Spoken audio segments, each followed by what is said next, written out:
Entonces, aquí en este periodo del Éxodo, Dios, a pesar de que se manifiesta con prodigios, recuerden que les da de comer carne cuando se cansaron de comer solo el pan ácimo, pidieron carne, les dio carne, y esto es histórico.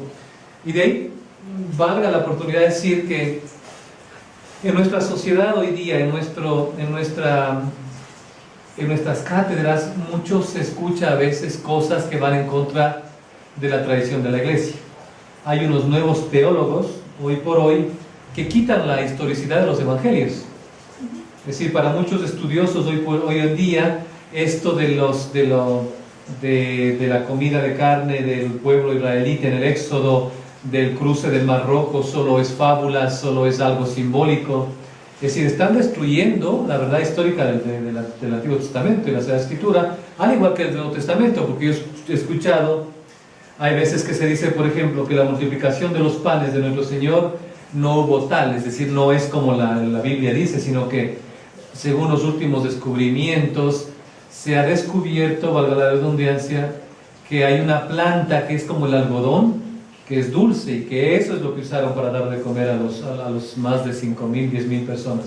Es lo que dicen los nuevos teólogos, quitando la historicidad del Evangelio, si ya no es palabra de Dios. O sea, hay que tener la simpleza, obviamente, de saber escuchar la palabra de Dios. Hay un documento que salió en España, justamente, de Benedicto XVI, contra estos errores, ¿no?, de los nuevos teólogos, que les hace un llamado a que su papel primordial es que tiene que ser Cristo el centro de cualquier teología. Ellos no pueden ser los nuevos fariseos y seduceos de hoy en día, ¿verdad?, quitando toda la historicidad de los evangelios. O sea, hay que tener cuidado. Y por esto hay que recordar que lo que yo les hablo es palabra de Dios, en el sentido de que realmente pasó. La carne que les dio, que Dios al pueblo elegido, realmente eran unas aves, ¿no?, que cayeron del cielo y tuvieron carne los israelitas para comer. Pero ¿qué sucede? Que a pesar de todos estos signos que hace Dios, liberación de la esclavitud, el pase del Mar Rojo, el acabose de los egipcios, les lleva hacia esa tierra prometida, les da el maná, luego les manda la carne, les da todo lo que quieren, todavía era un pueblo rebelde. En esta rebeldía surgen dos personajes, Josué y Caleb. Cuando tenían que ir a conquistar la tierra prometida, Dios le dice a Moisés, y Moisés les dice a los israelitas que escojan un hombre de cada una de las 12 tribus para que vayan a explorar la tierra prometida. Escogen a los más fuertes, se van a la tierra prometida, a Canaán,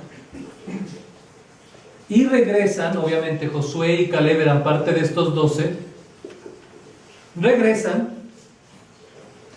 pero el 99.8% regresaron desanimados, llorando incluso. ¿Por qué? Porque se encuentran ante una realidad, como dice el libro del Éxodo, que su desánimo era tal que lograron hacer en el pueblo de Israel, crear en el pueblo de Israel una tal congoja hasta el punto de querer tomar la decisión de regresarse a Egipto. Es decir, preferían la esclavitud del pecado a lo que tenían que conquistar en la tierra nueva. Porque el libro nos dice del Éxodo que decían que en realidad esa tierra es muy rica, que emana leche y miel, pero que esas murallas son tan altas que no las van a poder escalar, y que las guardias de estas tierras son tan altos, son gigantes, ¿no?, que les van a aplastar como hormigas. Entonces que no pueden pelear contra ese pueblo, que no podrían conquistar la tierra prometida.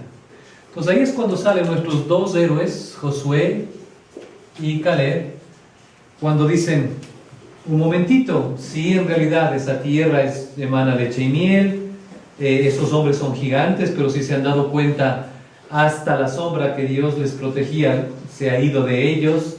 Esas murallas no hay por qué temerlas, podemos escalarlas, hemos escalado montañas más altas. Y además, ante todo esto, Dios está con nosotros. Pero eso no fue suficiente porque la cobardía del resto de esos hombres, como les decía, no tanto al pueblo de Israel, que casi les matan a Josué y Caleb y querían hacerse un rey que les lleve de vuelta a Egipto. ¿Qué tiene que ver esto con nosotros y con la doctrina social? Pues tiene que ver mucho porque el hombre se encuentra en una situación similar. Nosotros estamos en el Éxodo. Nosotros vamos caminando hacia la tierra prometida, que es el cielo. Y es la misma situación, con diferentes Josués y Calebs y con diferentes apocados dentro de la misma iglesia. Gente que a pesar de recibir las bondades de Dios, rechaza a Dios.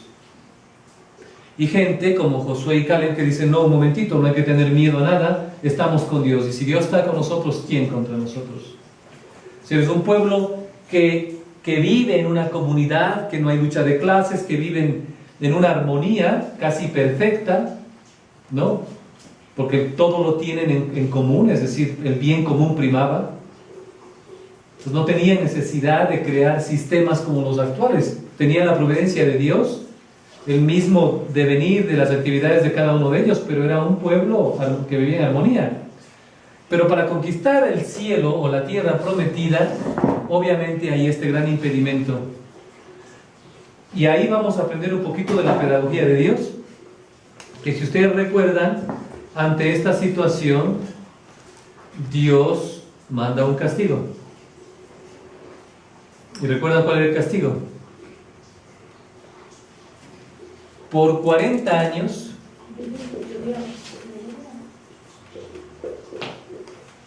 todos los hijos de este pueblo pasaron en los tremendos sufrimientos del desierto, ¿no? Ninguno de ellos sobrevivió, porque Dios dijo, ninguno de estos hijos, ni de estos padres, verán la tierra prometida, por haber dudado de Dios. Solo Josué y Caleb y su familia entrarán en la tierra prometida. Solo aquellos que confiaron en Dios. 40 años pasaron en el desierto hasta que el último de todos de esta generación muera. Y solo Josué y Caleb entraron. Ni siquiera Moisés. ¿Saben, no? Porque también Moisés dudó.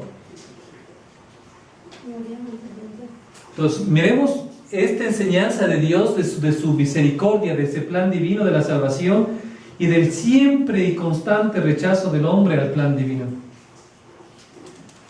Entonces, luego de esto, obviamente, viene ya el cumplimiento en el tiempo preciso de Dios de la encarnación del Verbo para llevar a plenitud todas las profecías y nuestra liberación.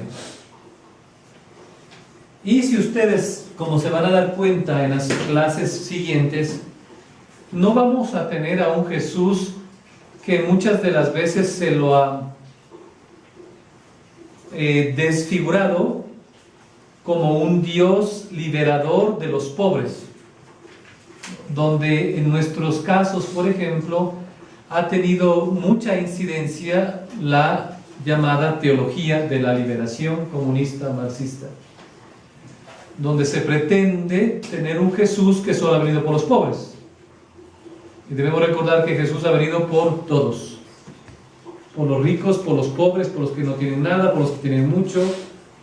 Dios no es un Dios liberador ni de clases ni nada por el estilo. Él vino a darnos las bienaventuranzas. Él vino a liberarnos del acecho del enemigo de Dios y del pecado.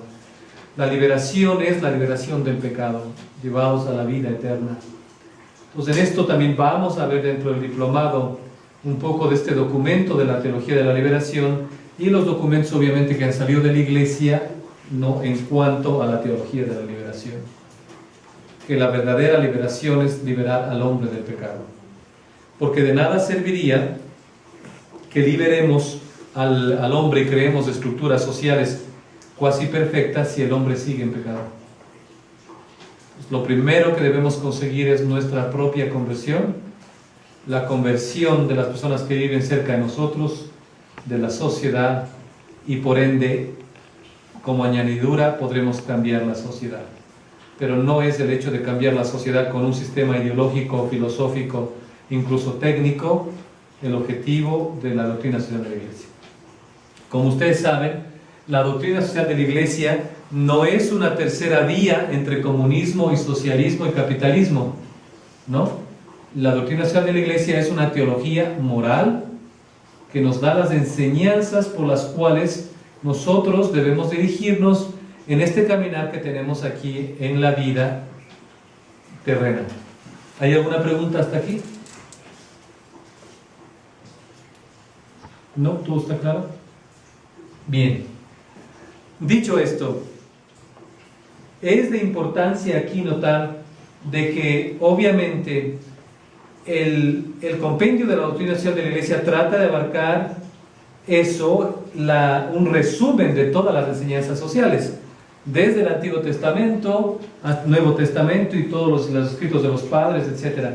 Pero no vamos a encontrar todo en el compendio, porque es natural, es eso, es un resumen, es un compendio. Para eso tenemos los 15 grandes mensajes más lo de Francisco, que serían ya 16. ¿Sí? Que son los mensajes sociales de todas las encíclicas.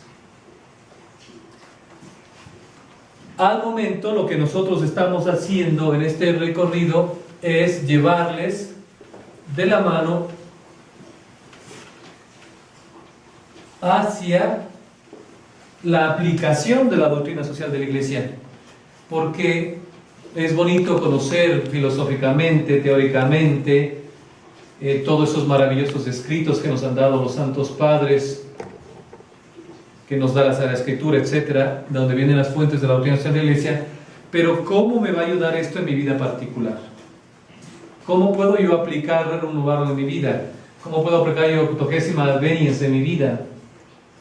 Pues, obviamente esto lo vamos a ver en la segunda parte del diplomado, que ya viene lo que es, algún obispo, ahora es obispo mexicano, nos decía, es que se ha logrado aterrizar a la doctrina social de la Iglesia.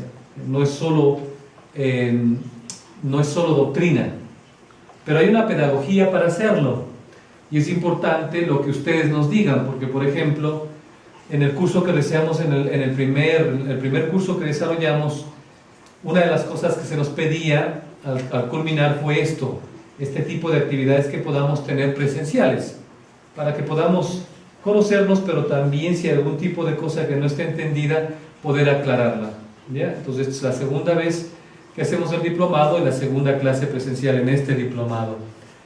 Y la pedagogía es importante porque nosotros pretendemos con esto llevar, nosotros hemos hecho una clasificación, pero lo vamos a hacer lo hemos hecho con todo el respeto del mundo, aunque las palabras que voy a escribir tal vez suenen un poquito chocantes, pero es una realidad, ¿sí? Así que no se sientan ofendidos. Nosotros cuando entramos a un curso, un diplomado, sea lo que sea, estamos en una situación que se conoce dentro de la pedagogía de ignorante incompetente, ¿sí? Luego queremos llevarles a un lado, a una fase siguiente de ignorante competente, para luego pasar a lo que podríamos llamar en español conocedor o formado incompetente, para llegar al punto culminante de conocedor competente, ¿sí? Entonces no se preocupen si ahora aparecen muchos temas en cuanto a las encíclicas. Como ustedes se han dado cuenta, por ejemplo, hay un gran porcentaje de encíclicas hasta Juan Pablo II que tienen como pilar o como piedra de base a Rerum Novarum, ¿sí? Entonces a los 40 años de Rerum Novarum, a los 80, a los 100, siempre es Rerum Novarum, que es la piedra angular, si se puede llamar, de la doctrina social de la Iglesia.